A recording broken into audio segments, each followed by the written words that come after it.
Hi, everyone, and welcome to the RavenCast. My name is Adam Erickson, and I'm really excited for this episode with Preston Shipp. Preston is a former prosecutor who had this kind of conversion experience where he saw that he was caught up in an unjust system. And so he's now become an advocate for criminal justice reform. And his story is compelling, it's great. It jives really well with mimetic theory, as you will soon find out. But before you watch, I wanted to let you know that we had a couple of technical difficulties. For the first 15 minutes, our faces are frozen, but after that, they're not. They're unfrozen. So there's that. And then the audio went bad a couple of times, but it's very brief. It's just some minor feedback that lasts 3 to 5 seconds. So just get through it and you will hear this amazing story. So thank you for watching and I'd love to hear your feedback. Take care. Bye-bye.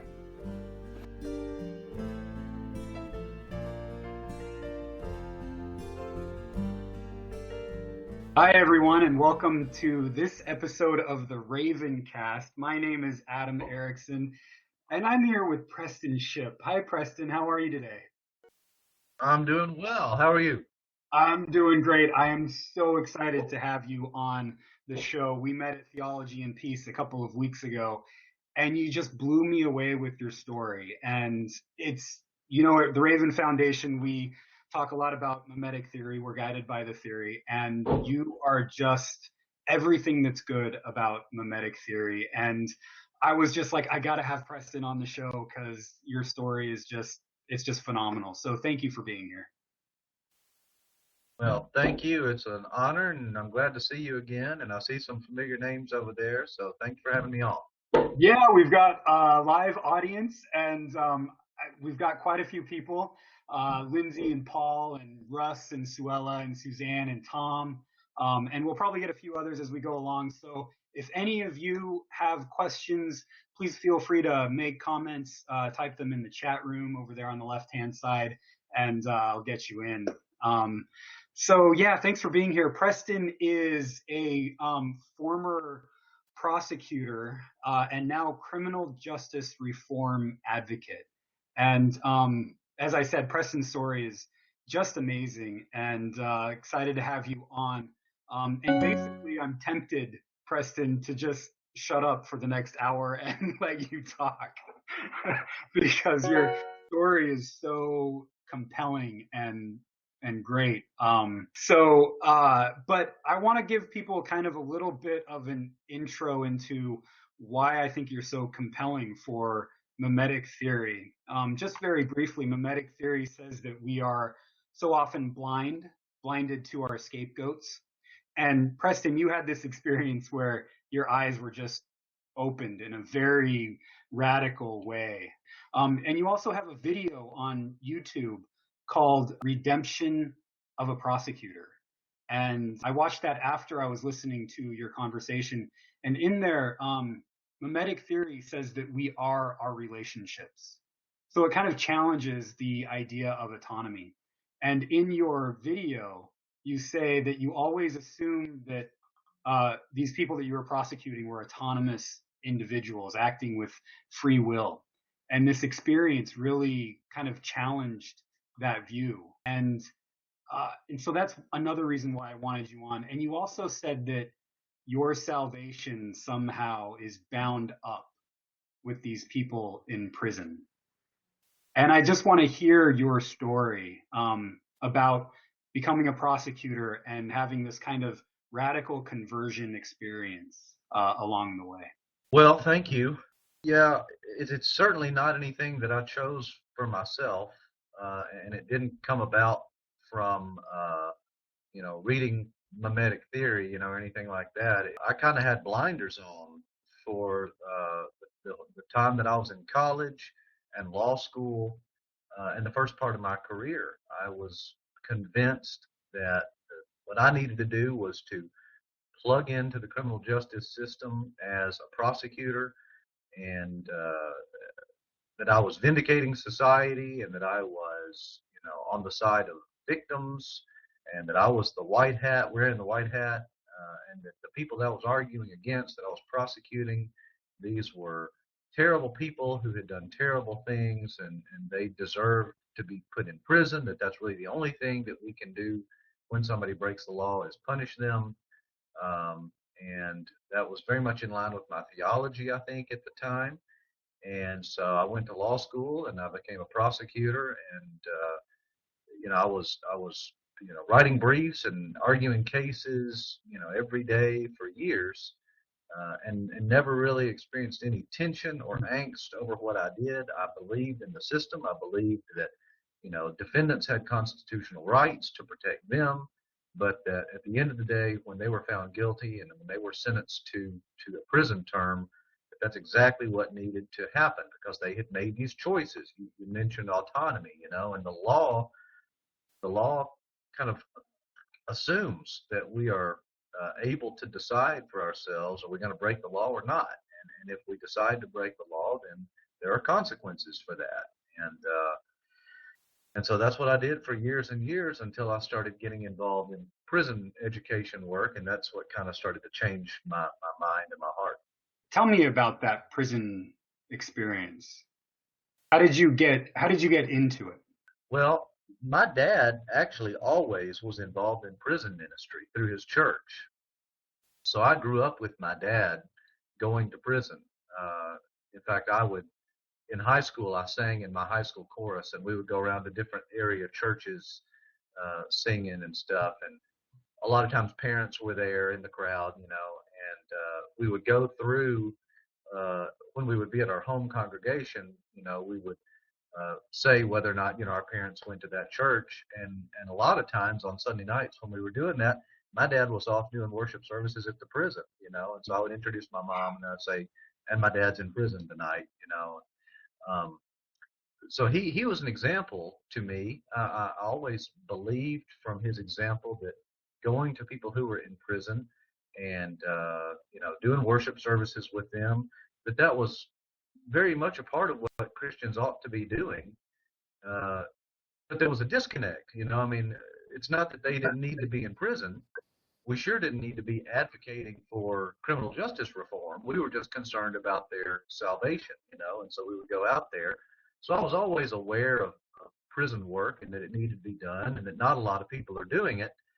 But what really started to kind of change my paradigm, I guess, was when an old college professor of mine invited me to teach the inaugural class in a college prison program that he was going to start offering. And so I started going out to the prison every week to teach law classes to people who were locked up. What was your relationship like with your college professor before this? Was he like a mentor to you? Yeah, he was. He was a history professor, and I was a history major, and he was my advisor. His name was Richard Good. And he was one of those college professors, that, you hear about or they make movies about, that he really, he brought history to life. I had other history professors who just wanted you to memorize events and dates, and it was very dry, and it didn't really require anything of you other than memorization. But when Richard Good would teach, he would always have some theme that we were exploring. And you might never memorize an event or a date, but you would talk about trends. So one semester, the big theme that we talked about was, who were the first Americans? And what does it mean to say that you're an American? Who was the first group of people that legitimately could claim to be Americans?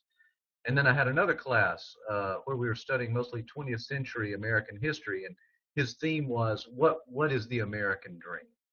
And he presented all these different groups of people, from industrialists to the Amish people and their version of the American dream. And so he was always very challenging.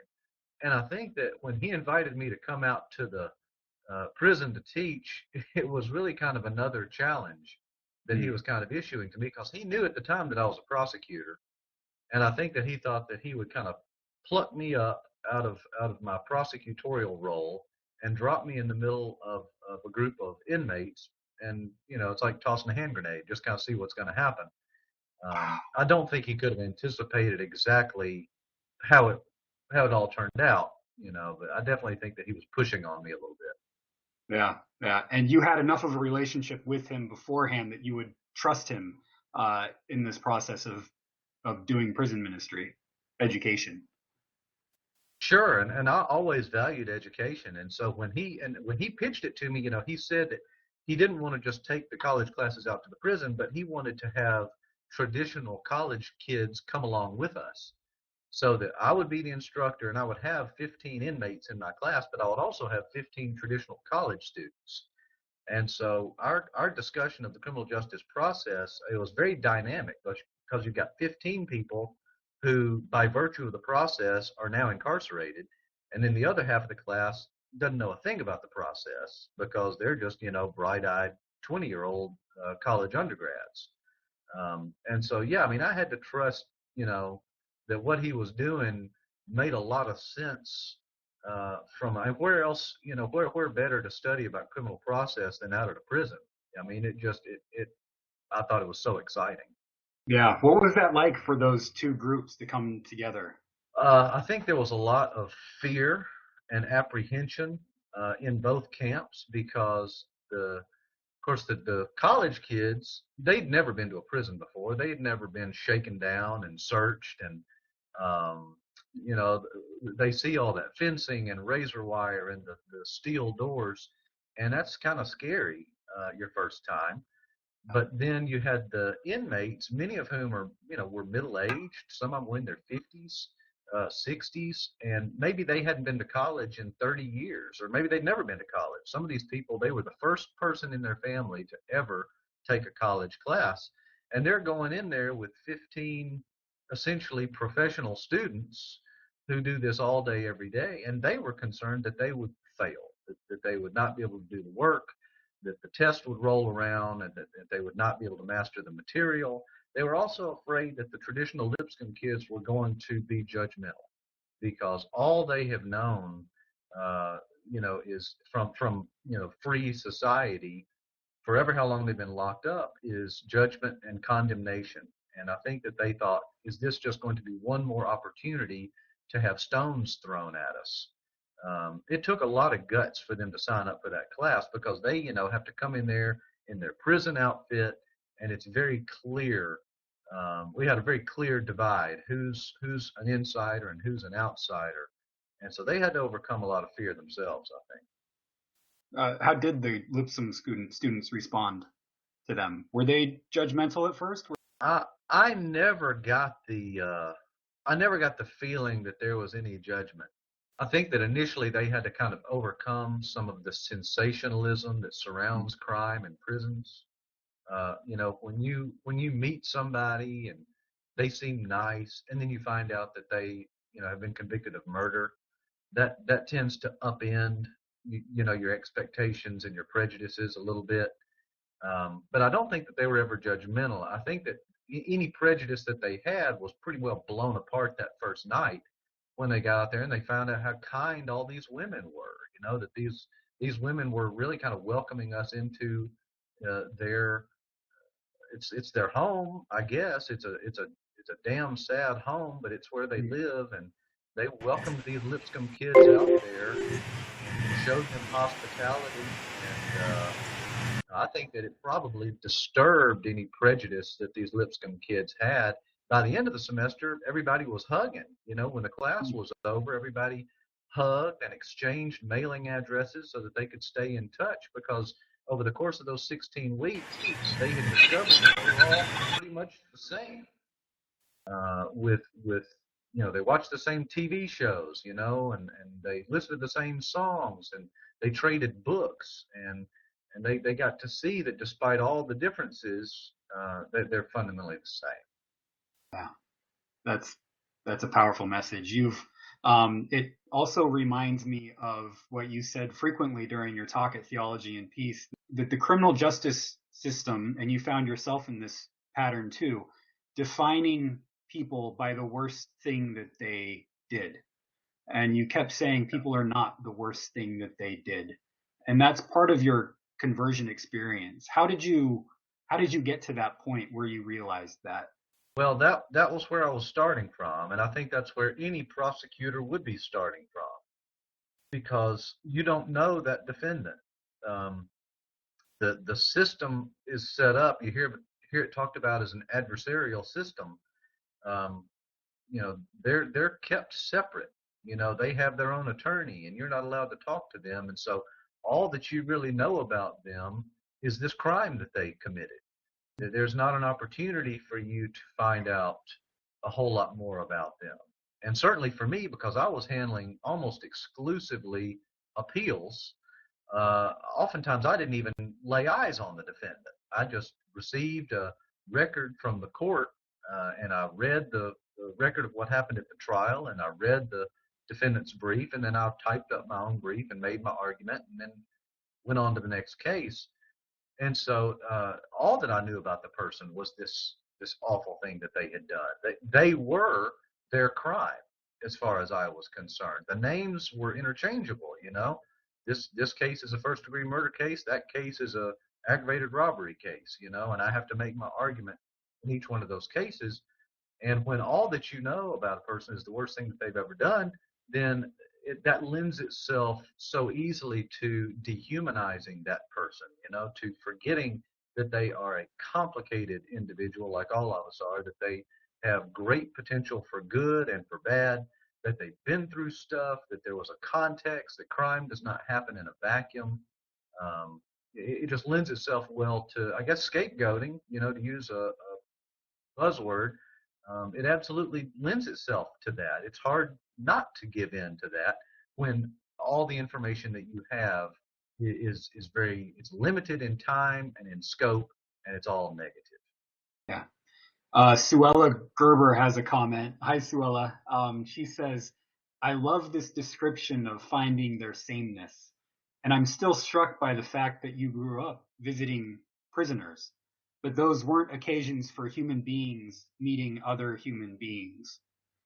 And I think you spoke about this a bit at the conference, where there's a prison ministry is often, and I don't know if this was what your dad was doing or not, but there's often a power dynamic between the person visiting and the prisoner. Can you talk about that a little bit, where it is kind of less than human? Oh, absolutely. And I think that most people, because there's not many people who are visiting prisoners, church folks or otherwise. And so I think most of them, have great intentions. When you go in there with the idea that I have something to impart to all these poor individuals, that I am good, and I know that I'm good because I'm not wearing a prison uniform, and I'm going in there to preach to all of these poor, wayward, prodigal souls. Um, that's not community, at all. I mean, that's a very patriarchal and at times patronizing posture to go in there with. And so most of the time in traditional prison ministry, whoever the outsider is, they're the ones who are going to be leading the songs and leading the prayers and reading the scriptures and giving the lesson, and all the leadership is this outsider who really is not probably very well acquainted with the needs of that particular faith community. And that's what it is. It's a church. You're going into their church. It's kind of a one-way street. And I've had guys and girls tell me, maybe they've been a Christian for 15 years, but the only message they hear from religious volunteers is you need to get saved. You need to get saved. You need to repent. It's almost like this assumption that you can't have, a lifelong Christian who's serving a prison sentence. And so when I went in there and as part of the education program, it was a much more dialogue-driven exchange. I wasn't going in there to deliver a sermon or lead a prayer. I was going in there to foster a conversation about the criminal justice process. And so we put all our chairs in a circle so that we could all see each other and hear each other. And I would lead the discussion. I would throw out questions, but then everybody had the opportunity to contribute. And that's where you start to hear their stories and hear how much they have to offer. And I had never encountered anything like that in traditional prison ministry. So yeah, I feel like if you can create that space where there's not so much of there's going to be a power imbalance, and that's the nature of the beast. But if you can go in there and respect, um, particularly that when Jesus said you go to the prison and you encounter Jesus there, not that you take him in with you, but that's where you meet Jesus. Well, that would change the posture with which you go in there. I'm not going in there to teach as much as I am to learn. Um, I'm assuming that if that's the Lord in there, that I probably need to be quiet and listen to what he might have to say.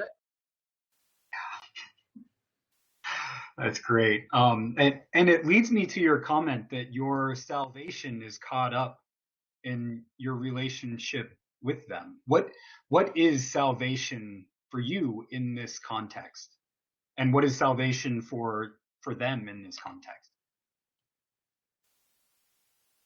I would say that salvation for me I've come to identify it closely with the ministry of reconciliation that Paul writes about in 2 Corinthians chapter 5. Where it's salvation is not just a matter of what's going to happen to me after I die, but that Paul talks about, that in Christ we have been given, this ministry of reconciliation, that God was reconciling the world to himself through Jesus, and that we are now ministers of that ministry of reconciliation. And so I would say, you talk about how much we need reconciliation. There's so many different areas that we need reconciliation, but we've got 2.3 million people in this country locked away from us, that the system has said these people can't be reconciled. They need to be separated and isolated. And so for me, experiencing salvation is about being reconciled, um, seeing just how alike we are, despite our different circumstances and all the advantages that I was born into. Um, it's not like I arrived here on my own, and had I been in their situation, I'm not any more or less capable than anybody else, and so recognizing those things about myself, and then hopefully on their part, having people come in and extend to them, acceptance and them being able to trust in that relationship, that they're accepted, that they're loved, that we think more of them than their prisoner ID number. I hope that they experience some of that reconciliation as well. Yeah, and you've kind of found that reconciliation with one of your students. Can you talk about that a little bit?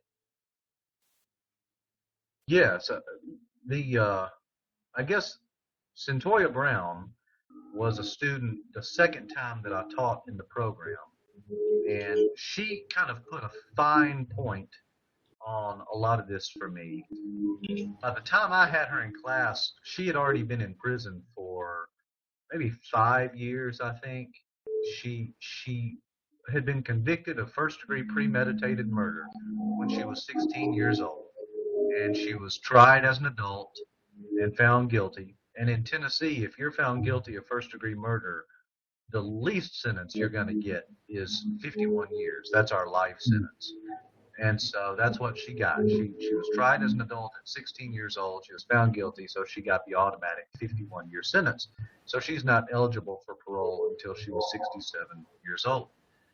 Now, when I had her in class, I was really blown away by how competent and capable she is.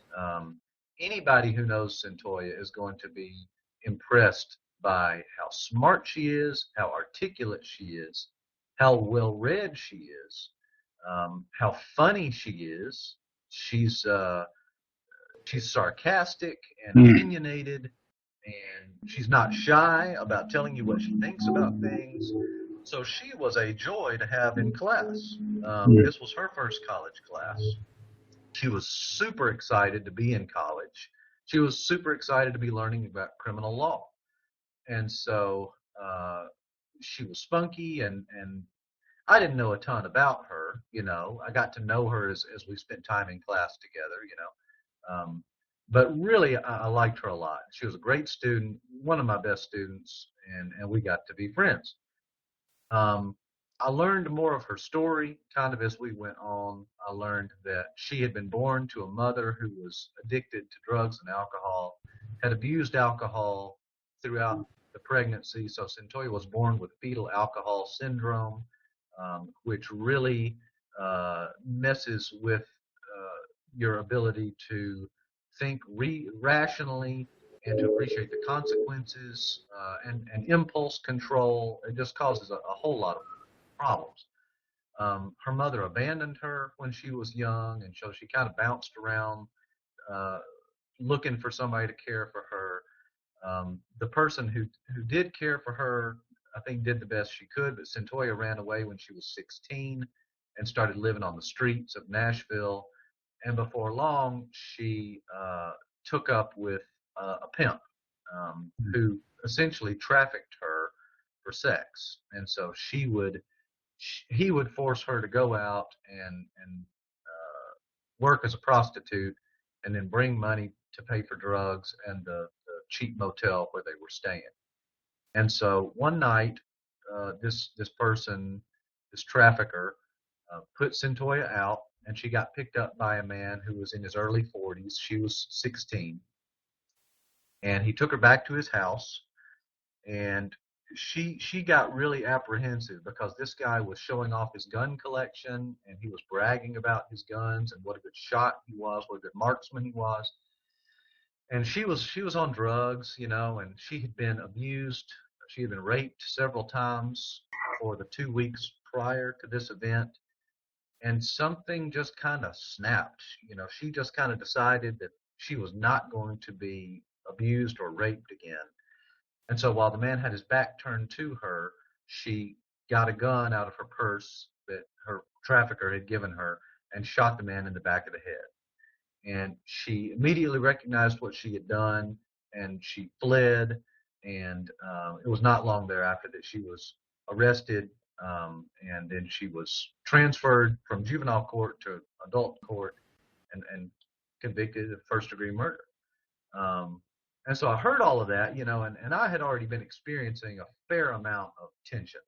The more I got involved in prison work, the less comfortable I got as a prosecutor, because for a couple of reasons. Number one, I was learning more about the criminal justice system than I had ever known. Didn't learn this stuff in law school, but going out to the prisons and reading, people were putting books in my hands that were very helpful for understanding problems in the criminal justice system. And so I started really kind of feeling like the system was broken, that it was racially biased, and that punishment, this obsession with punishment, I was becoming very uncomfortable with that. But more importantly than that were these relationships. I was meeting these people who, these were good people. These were people that I would have felt okay having as my neighbor, and these people cared about me, and I cared about them. And I just kind of thought, man, how many cases have I worked on where, and if I had the opportunity to get to know the person, maybe I wouldn't have felt comfortable saying, yeah, they need to spend 6 or 8 years in prison. When all you know about them is that they robbed a store, that looks pretty bad. But if you start hearing about, well, what was going on in their life when they robbed the store, because none of this stuff happens in a vacuum, I started really thinking, man, I don't need to be doing this job. And I was rethinking the gospel. I was taking the Sermon on the Mount more seriously. I was taking things like, whatever you do for the least of these, you do for me, and Jesus identifying himself with the prisoners. And I started thinking, man, if he's identifying himself with the prisoners, I'm making arguments against them. It's like I'm on the wrong side. And how can I maintain any credibility going into prisons week after week when Monday through Friday I'm arguing that prison is exactly what needs to happen for these people? And so Centoya, I don't know, she just kind of brought it all to a head, because I felt like, man, we've let this girl down. This poor girl was abused and exploited and trafficked. And when she finally resorts to violence, and who wouldn't, because violence was the culture in which she had just lived pretty much her whole life, when she finally does resort to violence, at that point, the only thing we know to do is punish her and throw her away for 51 years.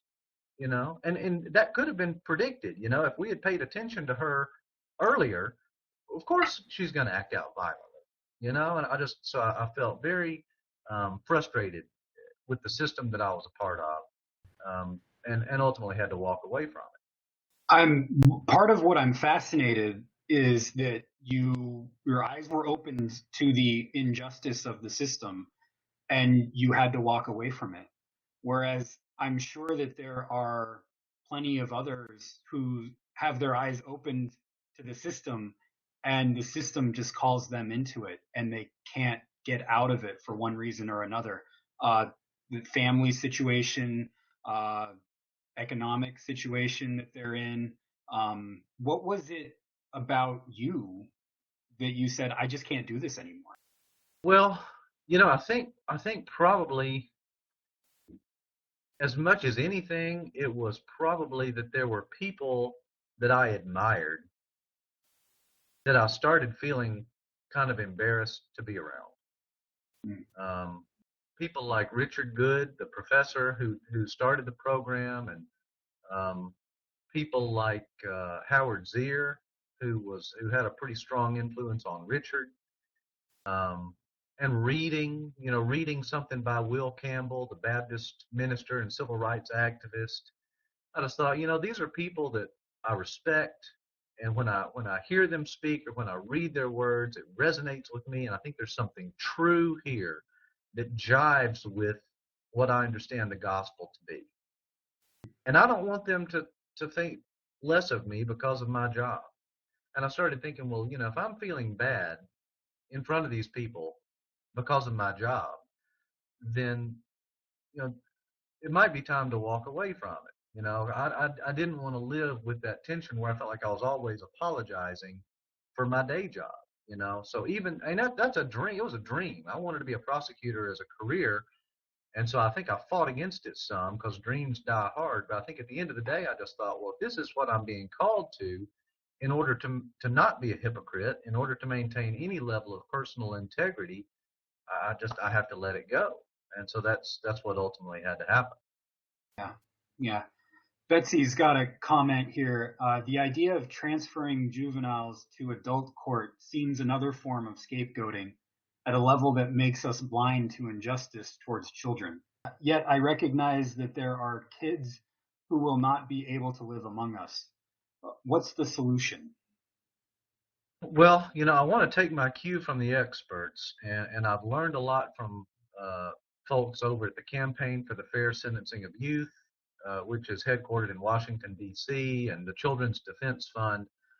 And these juvenile justice advocates, they're pounding this drum saying that children are different from adults, that they are physiologically and psychologically different from adults because their brains have not finished forming. They're not yet who they're going to be, and they have dramatic potential to change and become much more than their dark past.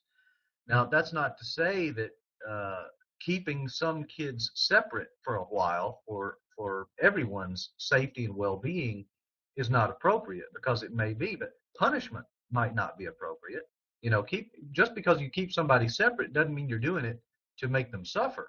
It might be that you're keeping them separate for everybody's safety, and so you can focus on their well-being and cultivating in them their potential to do good.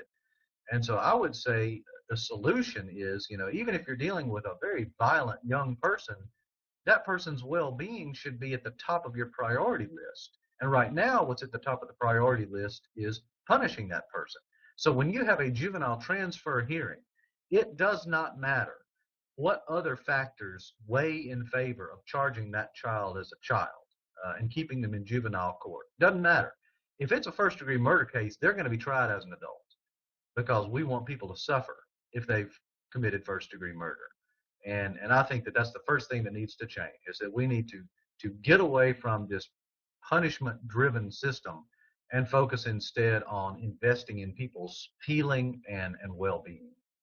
Yeah, you said at Theology and Peace that we don't hope for punishment to roll down like mighty waters, but we hope for justice to roll down like mighty waters. What does that look like? This healing process that you talk about, because so much of our culture thinks of justice as punitive, as punishment. And what is more of a healing justice look like, do you think? Yeah. Well, I think punishment, I think, is just intentionally inflicting suffering. And whether you do that by executing people or corporal punishment or solitary confinement, you're purposefully inflicting suffering.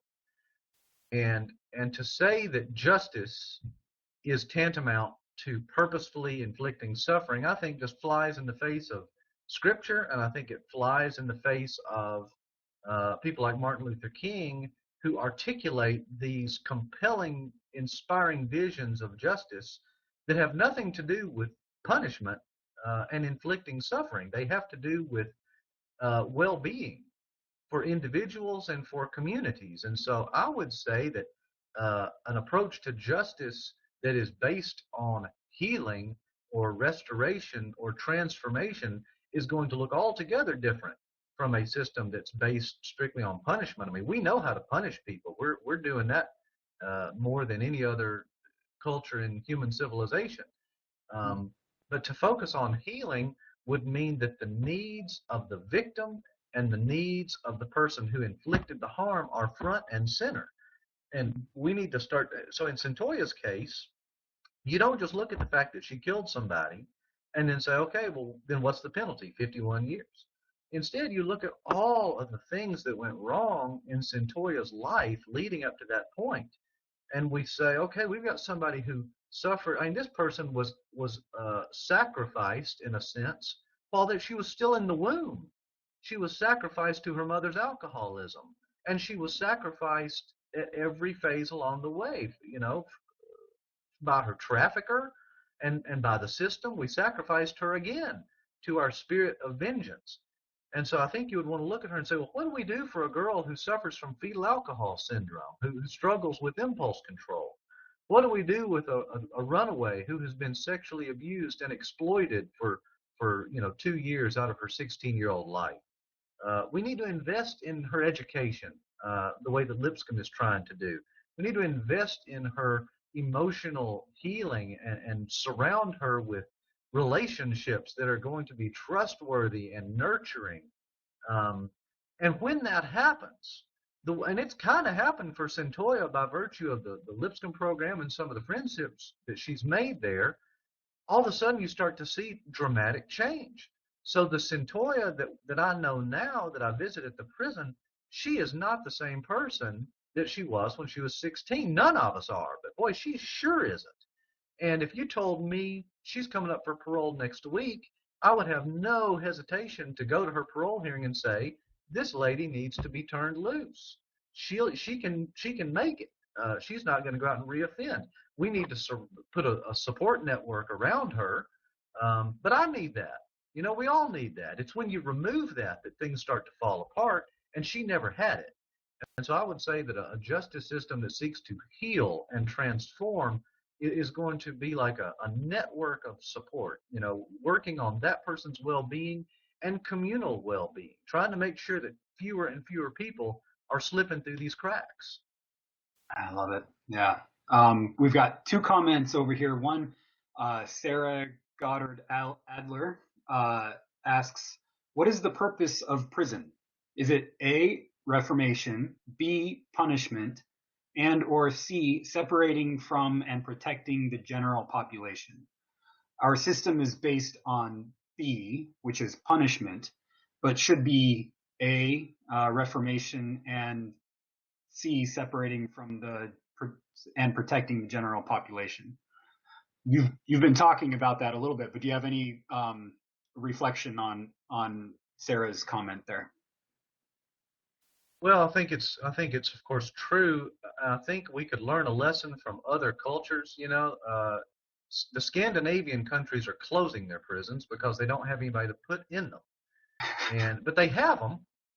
They have them, and they'll put people in them. But if they have somebody who kills another person, they're going to really invest in that person. for 10 years. They're going to they may separate them, like Sarah was talking about, for everybody's safety. They'll separate them for a time. But it's going to be as short a time as possible for them to invest in them and have some reasonable assurance that, okay, this person's good to go. We don't need to keep them locked up anymore. And so the difference in like Denmark or Norway and us is that for Denmark, a success story is where, somebody commits a crime and you invest in them and you turn them loose as fast as you can so that they can get back out there and not hurt anybody else and be a productive citizen. For us, success is burying somebody for as long as possible, no matter. And see, it doesn't matter what Centolla does. It doesn't matter what Centolla has done for the past 5 years, or what happens 10 years from now, or 20 years from now. She could. There's nothing she could do. It's 51 years, and we claim that that's a successful. We claim that's justice. It's far from it. Far from it. Yeah. Suzanne asks, how can the law be reformed? It seems that legal systems are not designed for so-called objectivity, yet you seem to be arguing for subjective evaluations of each individual. I mean, they are designed for objectivity, right? Well, I mean, we say that we want them to be objective. We say that we want to keep it, and that's why we have a jury, 12 disinterested people, and a judge who is impartial. So we claim to be objective. But I think that our practice betrays that. I think that if you look at giving a 16-year-old child a 51-year sentence, I don't think that I have to read too much into that to say, well, that's a product of vengeance. That is a matter of collective, institutionalized vengeance. And we need to call it what it is. We just need to say, yes, this is a system based on vengeance. Not personal, because the victim can't do it. If the victim goes out and kills that person in revenge, well, that's a crime in and of itself. But if the state of Tennessee does it, then we call that justice. Well, I don't see a huge difference. Yeah. Sarah says, I think the first thing that must change is the culture of anger and fear. Our prison system and its legal forms reflect our culture. I don't know what has created this culture of anger and fear that we're living in. It's scary, and for all the people who are up in arms about the success of Donald Trump, it seems to me that he is just the manifestation of our collective anger and fear, and I don't know that we can fix a culture of anger and fear that's as out of control as ours seem to be, where people are suspicious of refugees and suspicious of people based on their religion or the color of their skin. However, I think the church has got to have a different response, because we've got the most frequent command throughout Scripture is to not be afraid, and you've got 1 John that says that the opposite of fear is not courage, but it's love. And so I think we need to be training ourselves in love, because John says that perfect love casts out fear. And so whether you're afraid of prisoners or afraid of Muslims or afraid that somebody from the LGBT community might use your bathroom, I think that what we need to do is really work hard to cultivate love. And the only way I know to do that is to work on relationships.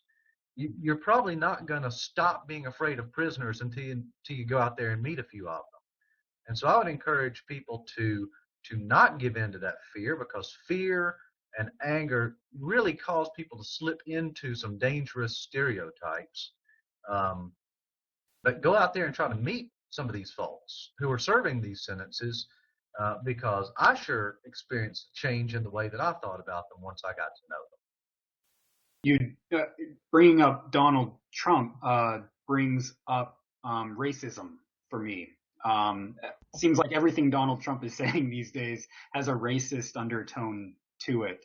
And in a sense, I think that Trump, as you say, is the ultimate manifestation of these things, and in a sense is holding up a mirror to us and the racism that infects so much of our country. And you had mentioned earlier a little bit about the racism that is part of the injustice of the prison industrial complex. Can you talk about the racism that's underlying this? Well, sure, sure.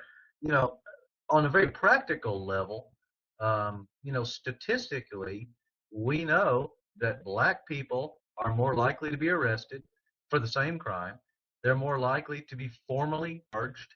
They're more likely to be found guilty. And once found guilty, they're more likely to be sentenced to terms of incarceration and longer terms of incarceration. Now, that in and of itself does not mean that the system is racist, right? Because somebody could argue, well, what if they're just committing more crime? But you can look at other factors. You can look at the fact that up until very recently, the federal sentencing guidelines punished possession of crack cocaine, which is thought of as kind of an inner city type low income drug. They punished crack cocaine 100 times more severely than they did powder cocaine, which is thought of as more of a, middle class type party drug. So you would have to have 100 times more powder cocaine to get the same sentence that you would for crack cocaine. And they're the same substance. And when they revised that law a couple of years ago, they tried, the people who were wanting the reform wanted it to be a 1-to-1, the same sentence, no more disparity, but all they could get it down to is 20-to-1. And so even after all of this tough on crime rhetoric has started to kind of go away, and we've started seeing people like Michelle Alexander take us to task over some of the inherent racism in some of these policies, you still can't eliminate it. It's still a 20-to-1 disparity. And then you add to that the fact that so much of the crime that we're punishing so harshly is street level crime, while much more harmful conduct that's committed by folks kind of at the top, whether you're talking about environmental harm or OSHA violations or medical malpractice or white collar crime, way more costly in terms of dollars and harm to people. Very seldom does that result in serious prison time, because that's done by white people, So I think we have to be honest. I think we can educate ourselves by reading a couple of books that will all of a sudden just make us kind of wake up to what has been going on right under our noses. Yeah. Betsy says, if we have a violent God, we see punishment as necessary. Healing doesn't enter the computation. Our prison system reflects an unspoken theology, a theology of violence, I guess. Does that make sense to you? And how has this experience changed your theology, or has it? Well, I think I started out my life, I think the way a lot of people do, feeling like I had different compartments for my life. So I had my career as a prosecutor, but also wanted to be a good Christian. But that was mostly about, going to church and being a good citizen. And part of this prison experience kind of demolished those compartments.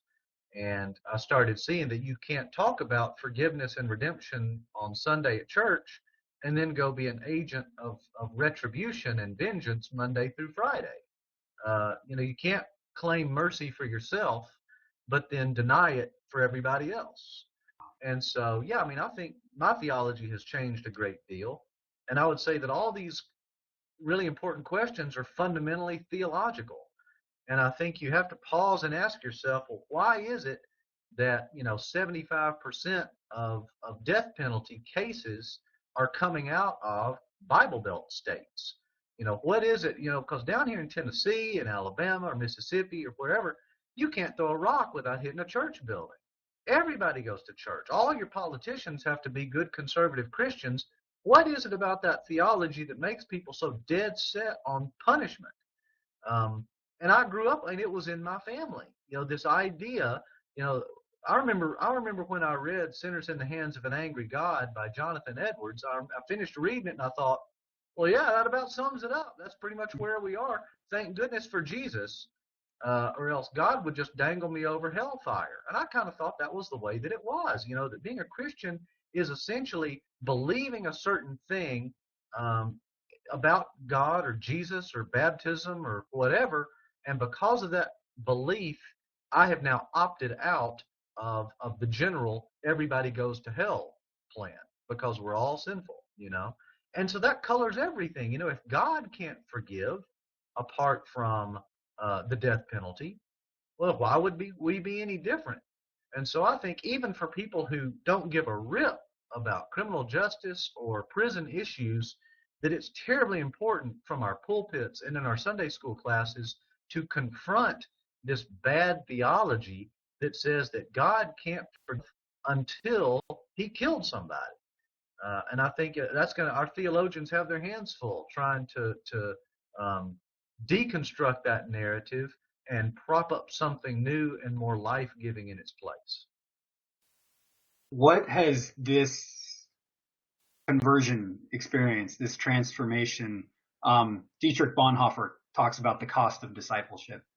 And hearing you talk about how you grew up in this culture and this is all around you and you have this radical experience that transforms your theology, your worldview, I'm sure that this has come at some kind of a cost to you personally.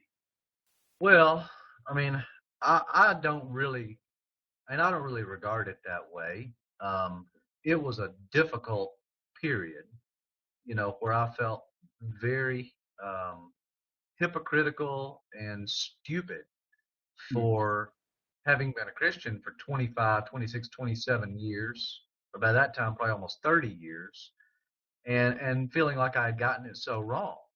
Um, so it was humiliating for sure, but there's sure nothing about it that I really regret. I mean, it's kind of like I had, and this, I think we're taught to do this, to kind of set your mind on things and figure out what you want to do and what you want to be and go make it happen. And so I had done that, and I felt like I had kind of chosen my path, and I grabbed the bull by the horns, and I went to law school, and I made it happen.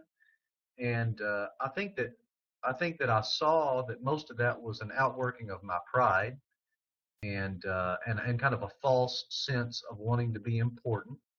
And and I had that taken away from me, but that's a good thing. I mean, I feel like that was a lesson that I needed to learn because that was not the path I needed to be on. And so, I take it as a grace that the path that I had chosen for myself, which turns out to be dead wrong, that this thing came along and knocked me off of it, and it kind of knocked me into a current that I did not choose for myself and that I don't know where it's going. And the best I can do is try to stay in the current and keep my eyes open and not miss anything so that when something like the Theology and Peace Conference comes along, I'm like, oh, fantastic, an opportunity to meet new people who are interested in taking these advanced ideas and applying them to justice issues and peacemaking.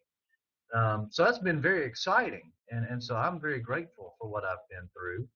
And if it can help other people take the plight of prisoners a little more seriously and listen to these voices who are all too often silenced. I mean, these people are at best pushed to the side.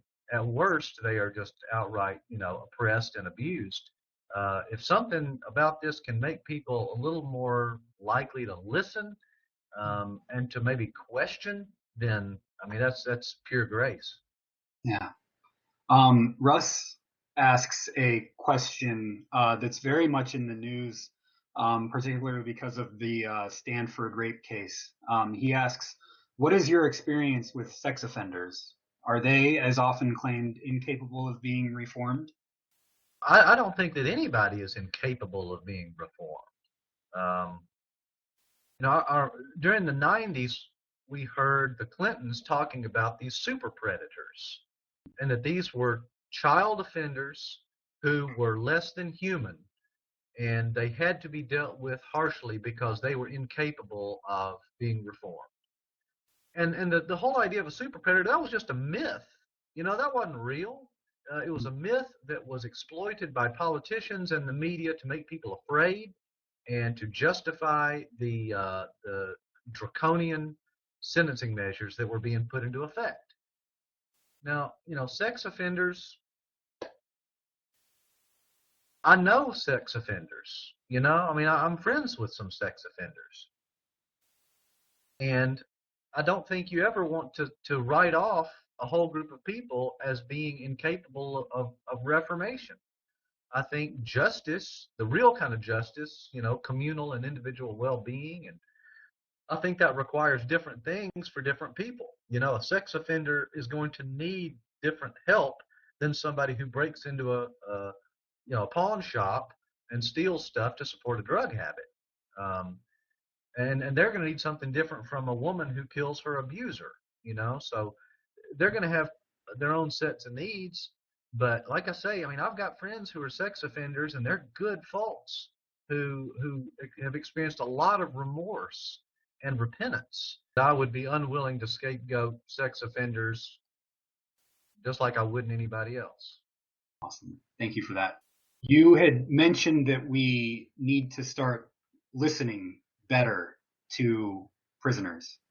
And I'm wondering how we can do that. Not all of us at Theology and Peace, you'd mentioned, not all of us are called to go to prison, but this is an important, especially if this is one of the places where you meet Jesus, where we meet God in these relationships.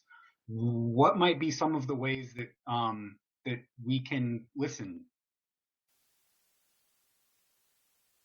Well, I think it's important for us to visit people who are incarcerated. I think it's important for us to, if we can't do that, to try to establish some sort of a pen pal relationship with somebody who's incarcerated, and those are not hard to find. There's a book that I talked about at the conference called "And the Criminals with Him," and it's on Amazon. It was edited by Richard Good, and it's got the kind of autobiographical account of several people who are incarcerated. There's a blog called Prodigal Sons. It's probably prodigalsons.blogspot.com, and that was put together by a group of guys that I taught a couple of years ago, telling their stories. But I think that the more that we can listen to not just prisoners' voices, but anybody who finds themselves kind of marginalized, I think that's what the ministry of Jesus was about. Is turning down the volume on the people who are always at the microphone and going to hear what people say out on the fringes of society. And so it may be, and I've got a group of friends who does this exercise every Good Friday. They go out and they do the Stations of the Cross on the streets of Nashville. And they just try to go places where they feel like the Lord is being betrayed and condemned even today. And so they'll hit a certain spot and they'll open their Bibles and they'll read a passage. And reading scripture outside of your normal church setting or devotional setting, that's pretty you can kind of undomesticate it just a little bit. And so that's a way, I think, to listen for alternative voices, is to just go read scripture somewhere different or with people who are different. Because there's stuff in there. I have read passages of scripture that I've read 20 times before, but you read it in a prison and it's like, oh my goodness, I never saw that before. Yeah, that's so powerful. Preston, thank you for being on the show and sharing your story. It's so inspirational and wonderful. We're nearing the end of our hour. We were going to talk about Star Wars a little bit, but we're at the end of our time. So maybe we'll have to save that for another RavenCast. I would love that. Awesome. Let's plan to do that. If people want to keep up with you, how can they do that? Well, I'm on Facebook, and so I'd be glad to connect on Facebook or Twitter. I'm probably on Facebook more than Twitter. I hadn't gotten used to the 140 characters. But my email address is just my name. It's preston.shipp@gmail.com. And so if anybody would be interested in just an ongoing conversation, I would love to just talk to folks. So preston.shipp@gmail.